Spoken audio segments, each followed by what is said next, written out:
മാധ്യമപ്രവർത്തകനായിരുന്ന ശ്രീ മനോജിന്റെ ഓർമ്മയ്ക്കായി ഏർപ്പെടുത്തിയ പുരസ്കാരങ്ങൾ വിതരണം ചെയ്തു. മാതൃഭൂമി ന്യൂസിലെ കെ മധു, KCL ന്യൂസിലെ രാകേഷ് പാലാഴി എന്നിവർ പുരസ്കാരങ്ങൾ ഏറ്റുവാങ്ങി. ദൃശ്യമാധ്യമ പ്രവർത്തകനായിരുന്ന ശ്രീ മനോജിന്റെ ഓർമ്മയ്ക്കായി ശ്രീ മനോജ് അനുസ്മരണ സമിതി ഏർപ്പെടുത്തിയ പുരസ്കാരങ്ങൾ സമ്മാനിച്ചു.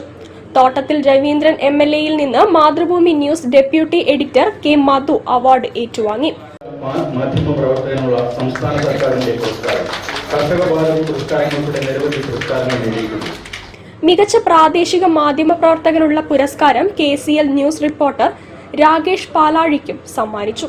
23 കലാ കൈരളി പുരസ്കാരവും കരസ്ഥമാക്കിയിട്ടുണ്ട്. അശോകപുരം കാലിക്കറ്റ് ചേംബർ ഹാളിൽ നടന്ന അനുസ്മരണ സമ്മേളനം തോട്ടത്തിൽ രവീന്ദ്രൻ MLA ഉദ്ഘാടനം ചെയ്തു.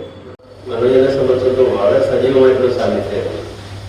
അതിന് മുന്നോട്ട് കൊണ്ടുവന്നതിൽ ഒരു വലിയ സംഭാവന നൽകിയിട്ടുള്ള ഒരു മാധ്യമ പ്രവർത്തന വാസ്തവത്തിലുമാണ്.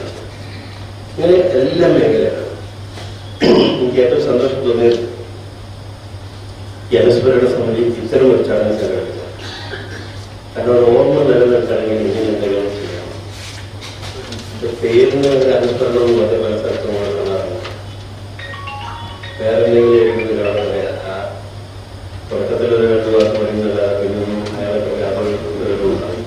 അതിൽ നിന്ന് വ്യത്യസ്തമായിട്ട് അദ്ദേഹത്തെ തന്നെ അർഹിക്കുന്ന ഒരാള്, നിങ്ങളൊക്കെ വളരെ അടുത്ത ബന്ധം പുലർത്തിയുന്ന ഒരാള്, എല്ലാവരും എന്ത് പരിപാടിയും അനുസരിച്ച് ആദ്യകാലത്തൊക്കെ പോലെ പറഞ്ഞു കേട്ടൊന്നും ആരംഭിച്ചിട്ടില്ല.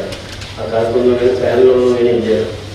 എന്തെങ്കിലും സംശയമോ കാര്യമോ ആവശ്യമുണ്ടെങ്കിൽ മനോജിനെ വിളിക്കാം.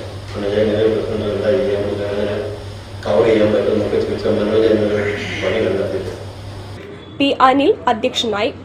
Calicut press club president EP Muhammad, KG Suresh, Francis, Benny Lukose, KP Ramesh, Anoop Kovil Veettil എന്നിവർ സംസാരിച്ചു.